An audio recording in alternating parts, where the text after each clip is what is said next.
also seeking the party's endorsement for the U.S. Senate race. Dan, if you would, like to come address the convention.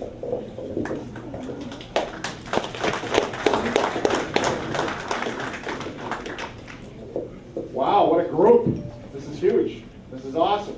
But you know what? This is kind of an indicator of everywhere I've been, because people are understanding that we're at a tipping point.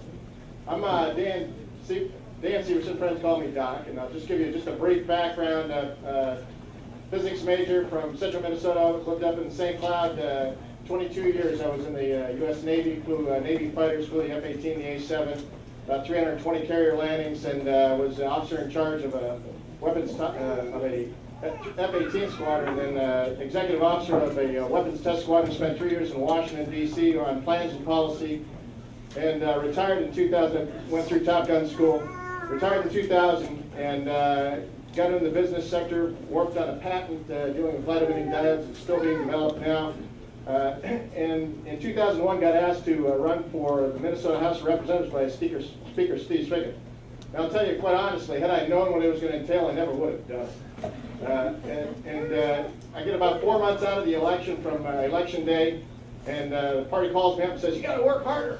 You know, but I'm door knocking 8 hours a day, and I'm thinking, this is no fun. And what they didn't tell me was, because they had done a poll, they said I was about 20 points behind. They couldn't tell me that, though. The bottom line was, 4 months later, on election day, we won that position by 315 votes out of 15,000 cast. I worked hard. And I say that because we're 20 points behind Senator Klobuchar. This is doable. This is more than doable. And I'll tell you what, when people start to understand who Senator Klobuchar is, they say she's a moderate. She's no moderate. And when you know, a year ago they did a poll on her, said she was 61% approval rating. Oh, she's unbeatable. When they asked the hard questions, if you knew that she voted for Obamacare, cap and trade, and the stimulus package, how likely would you be to vote for her again? That drops down to 43% among seniors and independents. So she's vulnerable. We're going to take her record to task. We aren't going after her. We're going after her record. Now, you know, when somebody works for you, you expect them to do the job. But think about it. They haven't passed a budget in almost 3 years in the United States Senate. And they say, oh, we're doing our job. It's the Congress that's not doing their job, the House. Well, the House has put 30 jobs bills up to the Senate, and the Senate hasn't heard one of them.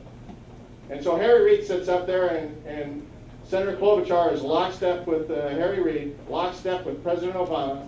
And when you start to think about what's been going on, you got to say, I think the people of not just Minnesota, but the United States are fed up. And that's why you're seeing these burgeoning numbers. That's why you're seeing people that have never been engaged in the political process before standing up and saying, hey, I guess it's time to take advantage or take note of what's going on in our country. And so I ran for Secretary of State in my 4th term, because I had did an investigation and sent it all the way up to the Supreme Court. And they said, we're not going to hear it. That was during the Frank and Coleman recount, 2008.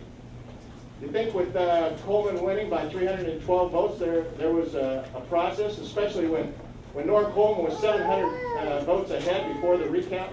There was major problems. I knew it. I had done the research. I took it all the way up there. After I went through that process, as a sitting representative, couldn't get any answers, I said, you know what? It's time to run for office. Because you know what? When you see a problem, if you don't run to fix that problem, you're part of the problem. And so that's the process. We did that. We ran a hard race. Those who were in that process endorsed me in 2010, and I was honored to do that. We got outspent 2-1. We worked hard. We got over almost 1 million people that voted for our campaign, for me, for the Secretary of State, but we lost that race narrowly.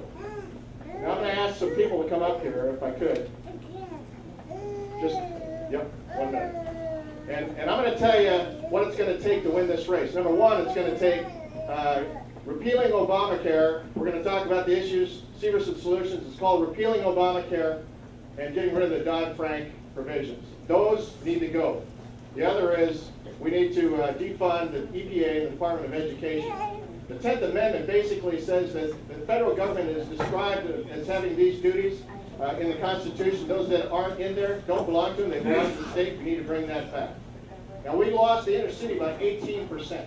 when after that race, I started reaching out to some of the minority communities in that process, and we've been reaching out to some of these wonderful new immigrants, some of these new Americans, and I'll tell you what, for the inner city, not just the inner city, but the outstate as well, this is the key to winning statewide elections again. The last time we won a statewide election was in 2006, winning by 40,000.